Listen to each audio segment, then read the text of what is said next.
நம்மள மாதிரி படிச்சவங்க குடும்பத்துல கூட கன்யா மாதிரி ஒரு அப்பாவி பொண்ணு கொடுமைப்படுத்தப்பட்டிருக்காங்க. சுஜித் இங்க நடந்த எல்லா விஷயங்களையும் அவர்கிட்ட சொன்னதுக்கு அப்புறமா அவர் எப்படி ரியாக்ட் பண்ணுவாருன்னே தெரியல. உங்க அக்கா மாமா கூட கிளம்பி நம்ம வீட்டுக்கு வர்றதுக்கு காரணம் என்ன? பூங்காற்று இன்று மாலை 6:30 மணிக்கு உங்கள் ஜெயா டிவியில் காணத் தவறாதீர்கள். ஸ்ரீ ஆஞ்சநேயனை தினம் துதிப்போமே, ராம பக்தனை உளம் நினைப்போமே. ரிஷி சாண்டல்யரின் சாபம் பலிக்க வேண்டும் என்றிருந்தால் முதலில் யமராஜன் என்னைத்தான் அழைத்து செல்ல வேண்டும். உங்களது கணவர் கமலேஸ்வரனின் மரணம் எப்போது நடக்கும் என்றால் ஆதவ தேவன் உதிக்கும் போதுதானே. ஆதவ தேவன் உதிப்பது நடக்கவில்லை என்றால் இன்று இரவு 7 மணிக்கு ஜெய் வீர ஹனுமான்.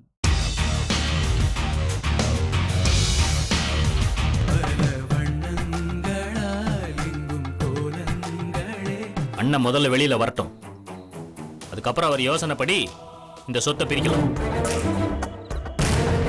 அந்த கடை இந்த வீடு யாரு வச்சுக்க போறாங்க அது நீயே சொல்லிரு. வழிப்பறி திருடமா இருந்துட்டு என்ன ஓவரா பேசிட்டு இருக்க?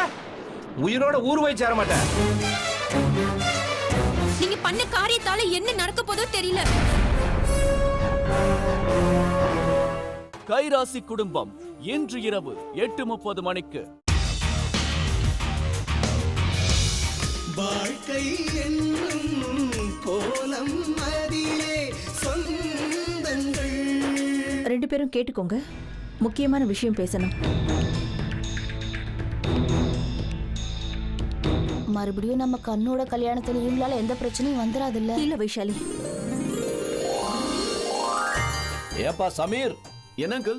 என்னப்பா மாப்பிள்ளை வீட்டுக்காரங்க இன்னும் இங்க வரல? சொந்தங்கள் இன்று இரவு 9 மணிக்கு. ஆனந்த கணமாக பூவின் நறுமணமாக. அந்த பிச்சைக்காரங்க மேல ஜேடி பணத்தை கொட்ட ஆரம்பிச்சிட்டாரு. நம்ம ராணி பெரிய அதிர்ஷ்டசாலி. என் பிள்ளை வாழ்க்கையை எப்படி வாழறதுன்னு எனக்கு கத்துக் கொடுத்த. நாம எப்படியாவது ஜேடியை தடுத்தே ஆகணும். பெரிய இடத்து பெண் இன்று இரவு 9:30 மணிக்கு.